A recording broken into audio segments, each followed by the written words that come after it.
Mobile সম্পর্কে কিছু জানে না, কিন্তু সেই ভিডিওটা নিয়ে যে এত ভাইরাল, বা শুভেন্দুদা আপনি হিন্দু মুসলিম করে যে একটা বিভাজন তৈরি করার চেষ্টা করছেন, এটা করা কিন্তু আপনার ঠিক হয়নি। মেয়েটারই দোষ ছিল অ্যাকচুয়ালি, অত কিছুই তুলেনি, ওর ক্যামেরাটা অন ছিল, বুঝতে পারেনি। ওটা স্বাভাবিক, মেয়েদের হতেই পারে। সব মানুষ তো মোবাইলের সম্বন্ধে জানাশোনা তো জানেও না, ঠিক আছে। এবং তার কি ভিডিও এসছে ক্যামেরায়? না, একটু হাত এসছে অল্প দিয়ে এভাবে কটাক্ষ গালিগালাজ মারধর করেছে। ওর বাবা নিষেধ করছে কি এগুলো করিস না, কিন্তু মেয়ে তো শুনছে না, করবে।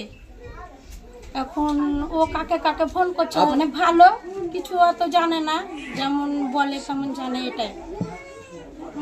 কিন্তু ওই বাবার বয়সের ওরকম লোক করলো, পরবর্তীতে ওই ভুগবে, ঠিক আছে। এখন দেখা যাচ্ছে গোটা দেশে হিন্দু মুসলিম হচ্ছে, তার সত্ত্বেও আপনি একজন সাথে কথা বলছেন। আমি দোষ দেখলে তো দোষটা বলবো, আর দোষ না দেখলে তো বলবো না। তাতে হিন্দুই হোক, মুসলিমই হোক, জৈনই হোক, খ্রিস্টানই হোক, ঠিক আছে। আপনার নাম?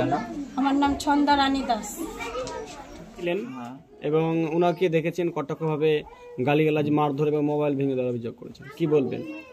বলবো যে একটা বয়োজ্যেষ্ঠ বাবার বয়সের লোক, তাকে এভাবে সম্মান না দিয়ে একটা অসম্মান করা, কিল চড় লাথি হুঁশি মারা, এটা করা ঠিক হয়নি। এবার আমরা দেখলাম মেয়েটাকে, যে বয়স্ক লোকটার উপরে যে অভিযোগ, যে ভিডিও করেছে, কিন্তু সেই ভিডিওটা কি সঠিক কি ঠিক, হয়তো ভুলের বয়সে একটা ভিডিও হয়ে গেছে, সে মোবাইল সম্পর্কে কিছু জানে না, কিন্তু সেই ভিডিওটা নিয়ে যে এত ভাইরাল, বা শুভেন্দুদা আপনি হিন্দু মুসলিম করে যে একটা বিভাজন তৈরি করার চেষ্টা করছেন, এটা করা কিন্তু আপনার ঠিক হয়নি।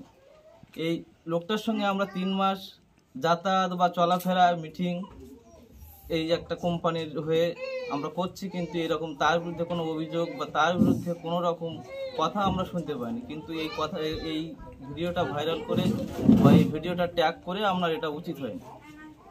আপনার নাম? আমার নাম চিন্ময় মৃধা, বাড়ি বসিরহাট লোকসভা, হিঙ্গলগঞ্জ ব্লক।